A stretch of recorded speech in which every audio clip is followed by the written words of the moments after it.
Kabila, président de la République. Tout a commencé au siège de Ajokaka situé sur le boulevard Triomphal.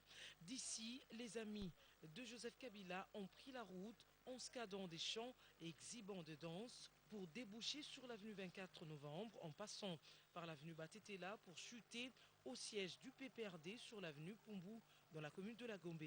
Un seul message, ne touchez pas à notre camarade Joseph Kabila. Ici, ils sont reçus par Henri Mova-Sakani, secrétaire général du PPRD, à qui ils ont remis leur mémorandum lu par Guy Kulundu, secrétaire général adjoint de Ajokaka.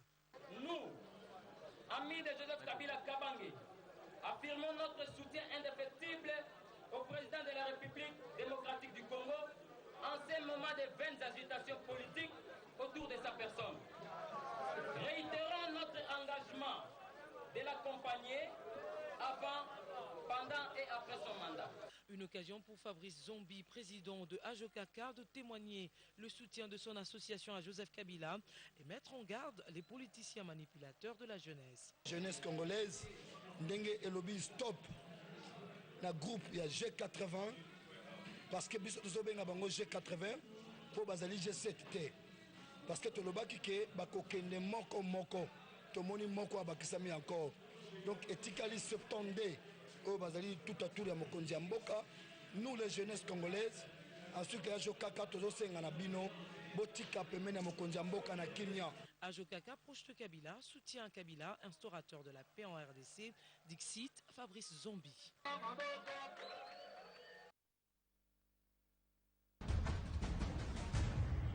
Le réseau général de ces bus à Kinshasa, un panneau affiché, s'impose désormais dans différents lieux d'embarquement pour fournir des explications utiles. Comment cette initiative est-elle perçue par des Kinois? Désormais, on sait quand est-ce qu'il faut avoir un bus. C'est quand même innovant. Pourquoi innovant? Au jour d'aujourd'hui, on est capable de chronométrer nos emplois du temps pour le déplacement. C'est pour ça que je puisse être à l'UPEN. Je sais que de telle heure à telle heure, si je suis à l'UPEN, pour quitter l'UPEN, pour venir au centre, comme vers le centre-ville, il faut que je puisse être à l'arrêt à telle heure. Parce que j'aurai l'opportunité de trouver un bus. Ils ont bien fait. Je vis les panneaux qu'ils ont affichés. C'est pour faciliter aux clients de comprendre les horaires des bus. Je suis très content. Passer ailleurs, on voit aussi comme ça. Même si on est étranger, directement on voit les indicateurs, on voit directement non. La ligne à laquelle je vais suivre, c'est celle-là. C'est comme ça. Plus de soucis à se faire pour des clients. Les panneaux placés ça et là suffisent pour vous renseigner sur vos itinéraires.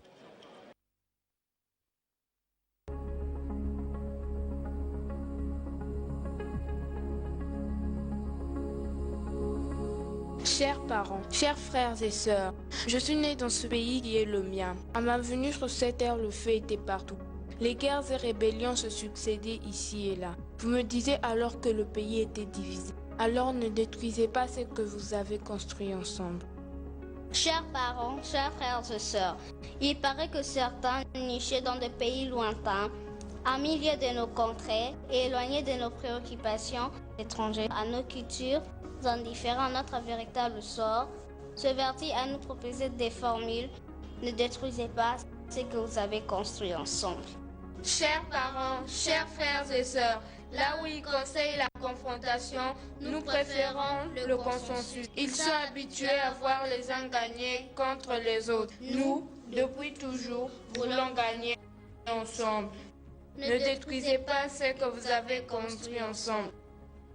Chers parents, chers frères et sœurs, on parle actuellement des dialogues. Est-ce à dire une fois de plus vous avez des divergences? Ces contradictions sont-elles si profondes, si irréconciliables? Quelle que soit la situation, quelle que soit sa gravité, ne détruisez pas ce que vous avez construit ensemble. Chers parents, chers frères et sœurs, en toutes circonstances, demeurons maîtres de notre destin. Il en va de notre unité, de notre grandeur, de notre indépendance. Ce que cherchent les diviseurs, c'est notre émiettement, notre affaiblissement. Ne détruisez pas ce que vous avez construit ensemble. Chers parents, chers frères et sœurs, est-il vrai que certains parmi vous refusent le dialogue? N'est-ce pas vous les adultes qui ne cessez de vanter l'écoute de l'autre? N'est-ce pas vous qui encensez l'échange des opinions N'est-ce pas vous qui faites l'apologie de la tolérance face aux différences, quelle que soit la situation? Ne détruisez pas ce que vous avez construit ensemble. Chers parents, chers frères et sœurs, la République démocratique du Congo est votre bien le plus précieux. C'est mon bien le plus délicat. C'est mon avenir. Faites tout pour le sauvegarder, pour conserver son unité. Ne détruisez pas ce que vous avez construit ensemble.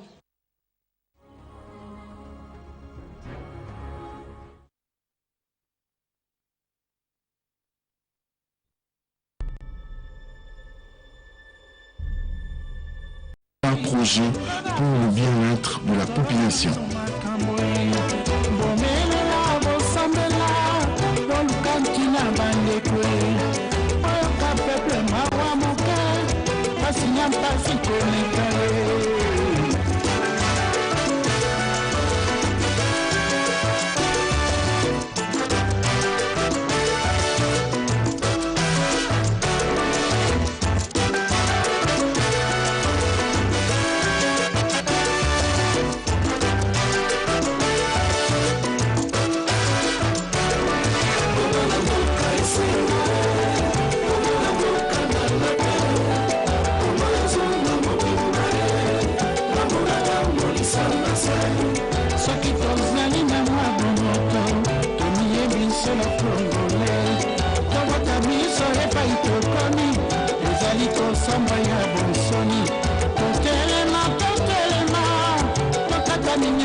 Au bout d'un parcours évalué à 270 km de la ville-province de Kinshasa, nous sommes déjà dans la nouvelle province du Congo central. C'est ici que nous découvrons la cité de Lufu, à peine 100 km de Matadi, la capitale provinciale. La cité de Lufu n'est pas seulement une bourgade aux confins de la frontière entre la RDC et l'Angola, mais Lufu, c'est aussi un grand centre commercial en pleine construction. Il est niché à tout juste 12 km de la route nationale numéro 1, la RN1. Ici, d'aucuns considéraient Lufu comme une cité future, un des fleurons à mettre à l'actif de la révolution de la modernité que prend le chef de l'État, Joseph Kabila Kabange. On a eu beaucoup de difficultés au début, mais avec le temps, avec les efforts que nous fournissons au jour le jour, nous voyons l'accomplissement d'un rêve. Un rêve d'un Congo moderne, d'un Congo en marche et d'un Congo prospère. Nous avions eu l'opportunité avant de venir à Lufu. Nous avions constaté la différence qu'il y a entre notre pays et le voisin qui est en face, l'Angola. Et nous nous sommes dit que pour l'honneur du pays, il faut faire quelque chose. Et c'est pourquoi la BGFI nous a accompagnés énormément avec des besoins, avec des moyens appropriés. Et nous voici aujourd'hui avec ce projet entre les mains que nous continuons à financer et à avancer. Quand il y a le progrès, quand il y a le développement, il y a l'engouement de la population, il y a la venue des gens, parce que le premier jour quand je suis venu ici, c'était la brousse partout ici, il n'y avait rien. Mais quelques mois après, une année après, nous voilà, il y a des constructions partout. Je ne peux que paraphraser la phrase du président, disant qu'il est là pour encourager l'émergence de la classe moyenne congolaise. Et avec cette phrase, à laquelle nous croyons, nous espérons que les Congolais suivront tant soit peu notre exemple et nous verrons demain la classe moyenne congolaise vraiment émerger. Le projet de mobilisation de cette cité à travers la construction d'un centre commercial moderne est une touche d'ingéniosité d'un entrepreneur congolais qui saisit la balle au bon à la suite de l'initiative du président Joseph Kabila à ses compatriotes pour soutenir totalement dans la vision de la révolution de la modernité de construction d'un État fort au cœur de l'Afrique, État à la mesure de nobles aspirations de sa dynamique population autant que de ses richesses à la fois multiples et variées. Le projet est sur 48 000 m² dans les environs, donc je crois même qu'on sommes arrivés même à 50 000 m². Ce projet se présente en trois étapes. Nous avons d'abord le magasin. Nous avons 3 magasins qui fait 3000 m² par magasin, avec la possibilité que ce soit cloisonné dans plusieurs petits magasins. Après le magasin, nous avons les entrepôts, un grand entrepôt avec des grues pour charger et décharger sur au moins 1729 m². Nous avons une chambre froide qui va permettre à la population des environs de pouvoir stocker le vivre frais. C'est juste pour aider la population de ce côté-ci. Après cela, nous avons les kiosques, les restaurants et les bâtiments où va se tenir l'administration. Troisième étape, nous avons la partie qui sera habitable. Donc nous avons les hébergements, nous avons des villas de 3 chambres, villas de 2 chambres et les studios. Donc, fitness, musique, foot et au total, nous avons 5 villas de 3 chambres avec 74 m² par villa. Nous avons les villas de 2 chambres qui va prendre 54 m². Et après, nous avons au moins 164 studios. Donc, c'est pour dire que l'hébergement est vraiment assuré, puisque le standing, nous avons visé très haut. Donc, dans chaque appartement, sera équipé avec téléviseur, climatisation, donc tout le reste. Donc le client sera là, on sera vraiment très à l'aise. Et nous avons cherché à utiliser la lumière solaire, donc on a des panneaux solaires pour ne pas déranger la nature. On a des panneaux solaires pour l'éclairage de l'ensemble du projet. Donc partout, il y aura la lumière, nous avons des lampadaires et tout fonctionne avec l'énergie renouvelable. En fait, c'est ce que nous avons voulu présenter. En dehors de ça, nous avons le parking. Donc nous pouvons accueillir n'importe quel client avec sa voiture et consort puisque les parkings sont là. Notre spécificité, nous voulons souligner que dans le magasin que nous avons placé, nous avons la possibilité de créer, suivant la possibilité des locataires, nous pouvons cloisonner en module de ce qu'il y a comme magasin. Et tous les 3, ça nous fait 9000 m². Ici, nous avons un département technique où nous avons les géomètres et topographes, les architectes, les ingénieurs en travaux publics pour différents travaux qui sont ici. Présentement, nous sommes sur la plateforme d'un des entrepôts que nous avons. Nous avons 3 entrepôts, nous avons les magasins. On est en train de préparer les travaux de génie civil, ça veut dire préparer les plateformes parce que notre construction aura des portiques métalliques. Pour avoir une explication simple, ça veut dire tous les compartiments seront cloisonnés en matériaux préfabriqués. Ça veut dire nous mettons d'abord les travaux de génie civil.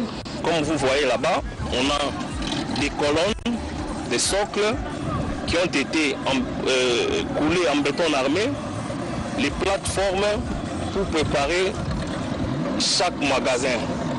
Au moment opportun, quand nous terminerons les plateformes, viendra maintenant le moment de poser les portiques. Parce que nous avons une portée de 20 mètres de largeur et la longueur de à peu près 148 mètres à 150 mètres. Donc nous ne pouvons pas prendre toute cette portée sans que ça ne soit en structure métallique. Sinon ça va nous demander beaucoup de gymnastique. Après avoir construit toutes ces plateformes, il viendra maintenant le moment de mettre les portiques. Quand nous allons faire le tour, vous verrez partout, il y a des services détachés. Il y aura un département pour les électriciens, nous avons les ajusteurs, nous avons des gens qui font le béton, qui travaillent aux bétonnières. Donc c'est presque les travaux que nous avons actuellement. Donc nous sommes focalisés sur les travaux de génie civil. Vu que dans peu de temps, nous aurons la saison des pluies, nous voulons avancer les travaux de génie civil afin que nous soyons épargnés lors du montage, que la pluie ne puisse pas nous déranger. Donc tous les travaux d'assainissement et tout, c'est ce que nous sommes en train de préparer maintenant. Et quand on fera le tour devant, vous allez voir, là où nous avons fait l'entreposage, de tous les matériaux que nous allons utiliser. Donc tous ces matériaux sont déjà ici sur le terrain, sur place, et dans 1 mois à 2 mois, nous serons en mesure déjà de livrer une bonne partie des travaux que nous sommes en train de réaliser sur place. Avec l'essor attendu de la cité de Loufou, il n'y a pas de lutte possible. Le gouvernement de la République est sûr d'élargir son assiette financière grâce aux capitaux qui seront engagés dans cette partie du territoire national. Et cela en conformité parfaite avec la ligne de gestion financière défini par le chef du gouvernement Augustin Matata Ponyo, le Premier ministre, ne s'était d'ailleurs pas retenu quand il a été question de fouler les sols de cette cité au mois d'août de l'année 2015. Nous avons vécu des réalités qui méritent d'être corrigées rapidement. L'émergence suppose des méthodes de gestion modernes, des méthodes de gestion fiables, des méthodes de gestion qui sont crédibles. Sur les chantiers, les travaux sont dirigés du main de maître par des experts congolais, tout comme la main-d'œuvre est majoritairement congolaise, qui s'affaire consciencieusement à donner corps à ces projets grandioses, un projet qui entre dans la perspective de l'émergence du Congo à l'horizon 2030. Président de la République Joseph Kabila alobaki bien modernisation ya mboka omoni ke ndenge mwana ya mboka Kaparanga Tony ndenge aza kosala musala eza ko contribuer mpona mboka na biso oza komona ke pe quelque part oni ba travailler tozali ebele awa longo pe chômage na kati ya mboka eza avantage munene na mboka yango omoni ke musala eza kotambola nango malamu mpo bana mboka pe oyo baza na volonté ke mboka ekende liboso bazali bino moko boza komona ndenge musala eza kosalema eza kitoko mingi toza tranquille toza kosala musala na biso à l'aise makambo nyonso eza kotambola tranquille na ndenge ya kitoko bakonzi fo batala nzela likambo ya nzela omoni ke periode boye komona boye po toza na periode ya elanga me na mbula ekokoze bino probleme meme yo mokonzi mpo okoma esika tozali awa nzela ezali mabe batolela biso likambo ya nzela mpo bato babanda kotambola na vete ezala bien nzela ezala basala batolela biso likambo ya nzela mboka na biso ezozonga na nsima te ezokende liboso mpo preuve ya komona eloko ya boye eza eloko ya kozala nango vraiment kosala nango vraiment liseki te eza mpona honneur ya Congo mpona kosenga merci na bakongolais nyonso merci na chef de l'État Joseph Kabila Kabange merci na initiateur na biso papa Tony Kapalata en tout cas papa sengomi po nini natambola nangana na mona te merci kaboye derrière boy kitoko makasi bijou poko na suite ta nangeza boso esili elengi makasi donc sengomi nde na za onde ya mwana en tout cas papa ekende penga liboso. Ici, rien ne s'est fait au hasard. Tout est calculé minutieusement pour garantir un travail de qualité fiable, d'où le choix judicieux de matériaux d'une durabilité éprouvée pour construire dans cette zone géographique exposée en permanence aux grands courants d'air. C'est à ce niveau que des experts chinois entrent en ligne de compte pour faire bénéficier à leurs partenaires congolais de la pointe de leur expérience universellement reconnue. Un gain supplémentaire pour le gouvernement de la République, c'est de voir le taux de pourcentage du chômage à la baisse. Ce projet de construction d'un vaste espace commercial dans ce coin de la capitale, une raison qui explique le soutien total des autorités provinciales de ce projet en pleine réhabilitation à Loufou. Son Excellence, Monsieur le Président de la République, est en train de parler de la révolution de la modernité. Je crois que construire des flats, construire des dépôts modernes à Loufou, parce qu'il est tout à fait normal que les gens qui achètent des marchandises, que ces marchandises-là puissent être entreposées dans des endroits sûrs, dans des endroits sécurisants. Et son Excellence, Monsieur le Premier ministre, quand il était là, je crois que lui-même a vu comment fonctionne Loufou. Et d'ailleurs, il est arrivé le jour où le marché devait se tenir de l'autre côté. Mais lorsque le marché se tient chez nous, je dois vous dire que le passage devient très très difficile pour les véhicules. Donc lorsqu'il y a des entrepôts où les véhicules peuvent être stationnés, des parkings modernes où les véhicules peuvent être stationnés en attendant que le service fasse leur travail. Je crois que nous ne pouvons que nous aligner derrière ces projets-là. Nous sommes devant un chantier qui, bientôt demain, ça sera un autre édifice, mais comme dit-on que le temps où la manne tombera gratuitement du ciel comme ça, nous ne devons plus rêver. Et c'est comme ça que nous sommes en train de voir l'initiative d'un Congolais qui a vu de très loin que cet endroit appelé Loufou, demain, ça sera une autre angle. Et lui, tant de gens sont à la maison, et c'est l'une des contributions qu'il porte pour la révolution de la modernité, pour aussi l'avancement de la province du Congo central et la République démocratique dans son ensemble, et non seulement la République démocratique, mais aussi le monde entier. Parce que quand on dit frontière, ici, il n'y a pas que le Congolais et les Angolais qui traversent. C'est pratiquement le monde entier. Et les relations dans les affaires, en tout cas, nous devrons à tout prix encourager ces actions qui amènent l'encadrement des biens et des personnes. Voilà que ici, dans le rêve où je viens d'apprendre que c'est pratiquement des entrepôts qui vont être érigés ici, de grandes envergures, pour même aider la politique ou l'État congolais dans les axes frontaliers pour bien gérer les recettes ou peut-être l'encadrement de tout ce qui peut être opération. L'État congolais soutient les opérateurs économiques. Pourquoi? Je crois que pour un État qui se respecte, et tout le monde doit le savoir, la première matière qu'un État peut offrir à son peuple, c'est la paix. Parce que quand il y a la paix, je crois que c'est ça une des plus grandes contributions, et le développement, c'est l'implication de tout le monde. Comme ça, quand quelqu'un fait son travail comme ça, il n'est pas dérangé. En tout cas, l'État doit en tenir compte. Et c'est déjà un premier appui qui assure, parce qu'on peut disposer des moyens sans la paix, même les mamans qui doivent planter les légumes en brousse.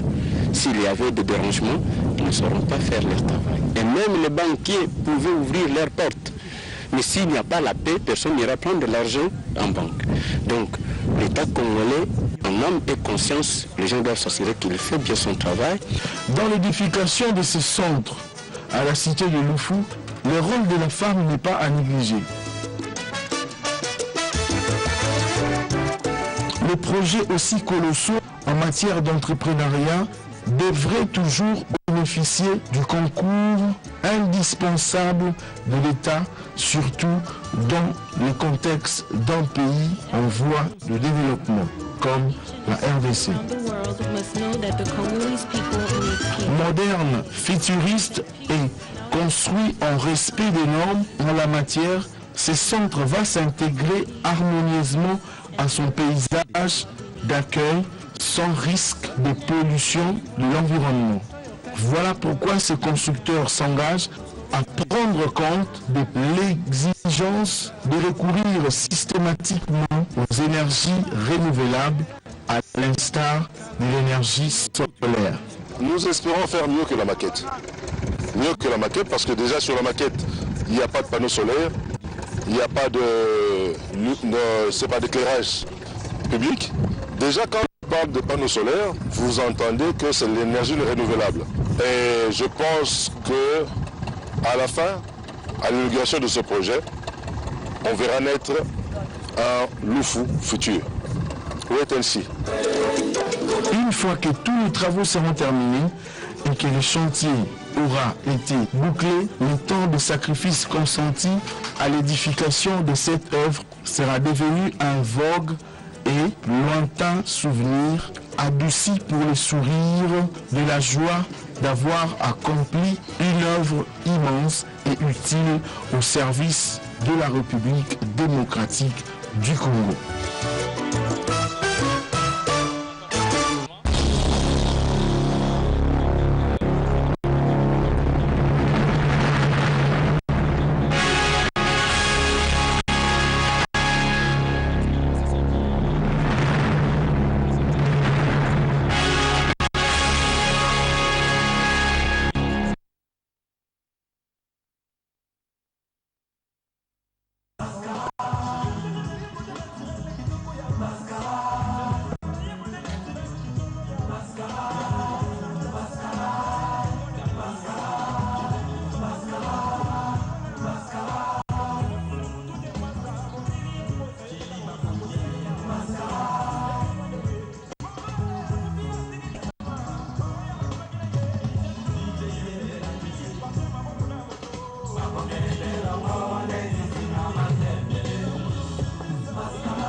Why miss